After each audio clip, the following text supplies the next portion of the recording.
குழந்தைங்களுக்கு வந்து நல்லதை சொல்லி வளங்க. நீங்கள் என்ன அங்கே காட்டுறீங்களோ அதே தான் அந்த பிள்ளைங்க பதிவு பண்ணிக்கிட்டு சின்னதுலேருந்து பதிவு பண்ணிக்கிட்டு ஒரு சின்ன வயசானோடனே நம்ம கை நீட்டி அடிக்க முடியாத நிலைமைக்கெல்லாம் வளர்ந்துடுறாங்க பாருங்கள். அப்போ தான் அவங்க நிச்சயமாக நீங்கள் இப்படி தான் நடந்துக்கணும்.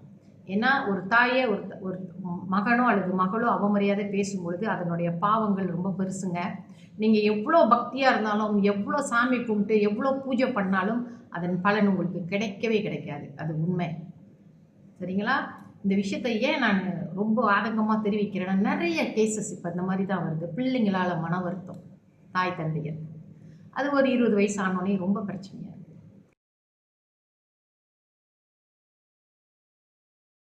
அனைவருக்கும் என் இனிய காலை வணக்கங்கள். என்னுடைய பதிவுகளை தொடர்ந்து கேட்டு வரும் அனைவருக்கும் என்னுடைய மனமார்ந்த நன்றிகளை தெரிவித்துக் கொள்கிறேன்.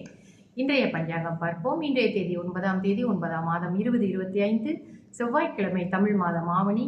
இன்றைய சூரிய உதயம் 7:10க்கு, சூரியாஸ்தமனம் 7:11க்கு. இன்றைய திதி தேய்பிறை துவிதியை திதி இன்று இரவு 8:59க்கு முடிவடைந்து திருதியை ஆரம்பமாகும். இன்றைய நட்சத்திரம் உத்திராட்டாதி நட்சத்திரம் இன்று இரவு 8:37க்கு முடிவடைந்து ரேவதி ஆரம்பமாகும். இன்றைய யோகம் முதலில் அமிர்த யோகம், பிறகு சித்த யோகமாக வருகிறது. நல்ல நேரம் காலை 9:09 10:09 வரை. அதன் பிறகு மாலை வேளையில் 5:40 7:10 வரை.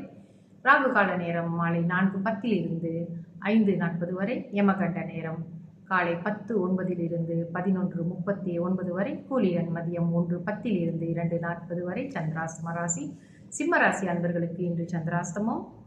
இன்றைய ராசி பலன் பார்ப்போம். மேஷத்திற்கு ஏமாற்றம், ரிஷபத்திற்கு வெற்றி, மிதுனத்திற்கு கவலை, கடகத்திற்கு லாபம், சிம்மத்திற்கு நட்பு, கன்னிக்கு தடங்கள், துலாத்திற்கு மகிழ்ச்சி, விருச்சிகத்திற்கு தாமதம், தனுசுக்கு சுகம், மகரத்திற்கு வரவு, கும்பத்திற்கு சிக்கல், மீனத்திற்கு அசதி. சரிங்களா? அது இன்றைய ஒரு சிந்தனைக்கு சில விஷயங்கள் நான் இங்கே பகிர்ந்துக்கிறேன்.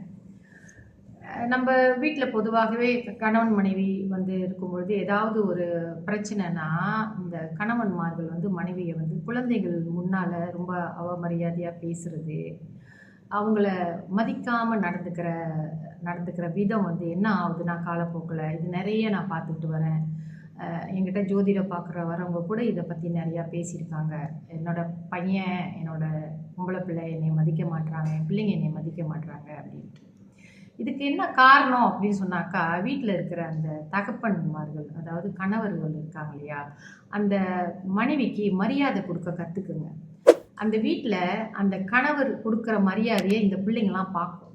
நம்ம பெத்த பிள்ளைங்க இருக்குல்ல, நம்மளை பார்த்துக்கிட்டு இருக்கோங்க. நீங்கள் வந்து உங்கள் மனைவி ஒரு முட்டாள்னு சொல்கிறீங்களா, உங்கள் மனைவிக்கு எந்த வேலையும் செய்ய தெரிலன்னு சொல்கிறீங்களா, இல்லை ஒரு கேவலமான வார்த்தையை பாய்ச்சி சொல்கிறீங்க தெரியுமா? இதெல்லாம் அதுங்க வந்து ஒரு பிள்ளைங்க வந்து ஒரு 8 வயசு 10 வயசுலாம் கேட்டுக்கிட்டு அப்படியே உள்ளுக்கு கிரகிச்சிட்டு இருக்கோங்க. ஆனால் அவங்க தலையெடுக்கிற காலம் வந்தோன்னே ஒரு 20 வயசு 18 வயசு வந்தோடனே இந்த தகப்பன் என்ன மரியாதை அந்த பெண்ணுக்கு, அந்த மனைவிக்கு கொடுத்தாரோ அதே தான் அந்த பிள்ளைங்களும் அந்த தாய்மாருக்கு கொடுக்குது. பொம்பளை பிள்ளைங்களும் அப்படி தான் செய்கிறாங்க, ஆம்பளை பிள்ளைங்களும் அப்படி தான் செய்கிறாங்க. ரொம்ப வருத்தம் அளிக்கக்கூடிய விஷயம் இது, தெரியுங்களா? என்ன இருந்தாலும் அவங்க வந்து அந்த பிள்ளைங்களை பெற்ற தாய். அதனால் அந்த தாய்க்கு கொடுக்க வேண்டிய மரியாதையை இந்த கணவன்மார்கள் வந்து கொடுக்கணுங்க. அப்படி நீங்கள் கண்டிக்க போகிறீங்களா உங்கள் மனைவியை, தனியாக வெளியே கூட்டிகிட்டு போய் பேசுங்க. இல்லை குழந்தைகள் அந்த இடத்துல இல்லாதப்ப கூப்பிட்டு கண்டிச்சு வைங்க. கண்டிக்கிறதுக்கு ஒரு மரியாதையான வழிகள்லாம் இருக்குது, அதை செய்யலாம். என்றைக்குமே எந்த பெண்ணையுமே நீங்கள் ஆண்கள் நல்லா படிச்சிருக்கீங்க, பெண் படிக்காமல் இருக்கிறாங்க அப்படின்னு சொன்னாக்கா கூட நீங்கள் வந்து அந்த படிப்பை சொல்லி காட்டி பேசாதீங்க. நீ ஒன்றுமே படிக்கலை, நீ இதை செய்யலை அதை செய்யலை, உனக்கு என்ன தெரியும்னு நீங்கள் உங்கள் பொண்டாட்டி ஏசுனீங்கன்னா அந்த இப்போ உள்ள பிள்ளைங்கள்லாம் படிக்க ஆரம்பிச்சிட்டாங்களே, அதுங்க வந்து அதே தான். உங்களுக்கு என்ன தெரியும், அப்பாவே சொல்கிறாரு, உங்களுக்கு என்ன தெரியும், நீங்கள் படிக்கலை, நீங்கள் படிக்காத முட்டாள். அம்மாவோட பேச்சுக்கு மதிப்பே கிடையாதுங்க. அவங்க படிக்காட்டியும் அந்த பிள்ளைங்க மேலே அவங்க காட்டுற அந்த அன்பு உண்மையானதுங்க. பிள்ளைங்க கெட்டு போகக்கூடாது, பிள்ளைங்க நல்லா இருக்கணும்னு நினைக்கிறது அது உண்மை இல்லையா? அந்த அனுபவம் கூட அவங்களுக்கு இருக்கும் இல்லை, அனுபவ படிப்பும் அந்த தாய்க்கு இருக்கும் இல்லையா? அதை சொல்லித்தானே அந்த மகனையோ அந்த மகளையோ அவங்க திருத்த பார்க்குறாங்க. கொஞ்சம் சிந்தனை பண்ணிக்கங்க கணவன்மார்களே, ஆண்களே. பெண்களை வந்து மதிக்க கற்றுக்குங்க. எல்லாரும் முன்னுக்கு, எஸ்பெஷலி குழந்தைங்க முன்னுக்கு ஏசாதீங்க. குழந்தைகள் இல்லாத அந்த சந்தர்ப்பத்தை நீங்கள் வந்து கணக்காக அந்த எப்போ அவங்கள பேசணுமோ கூப்பிட்டு கண்டிக்கணுமோ அப்படி கண்டிச்சுக்கோங்க. இதே தான் நான் மனைவிமார்களுக்கும் சொல்கிறேங்க. நீங்கள் கணவரை மதிக்காமல் பேசுனீங்க, இல்லை நீங்கள் அதிகம் படிச்சிட்டீங்க, இல்லை நீங்கள் அதிகம் சம்பளம் எடுக்கிறீங்கன்னு சொல்லிட்டு உங்கள் கணவரை இலக்காரமாக பேசாதீங்க. அந்த பிள்ளைங்க என்ன செய்யும், ஆமாம் அம்மாவே சொல்லிட்டாங்க நீங்கள் இப்படிப்பட்டவர் தானே அப்படின்னு. கணவன் மனைவிக்குள்ள எத்தனை பிரச்சனைகள் இருந்தாலும் பிள்ளைங்களுக்கு அது தெரியப்படுத்தாமல் உங்கள் பிரச்சனையை நீங்கள் செட்டில் பண்ணிக்க பாருங்கள். இந்த காலம் அப்படி தான் இருக்குது. குழந்தைங்களுக்கு வந்து நல்லதை சொல்லி வளங்க.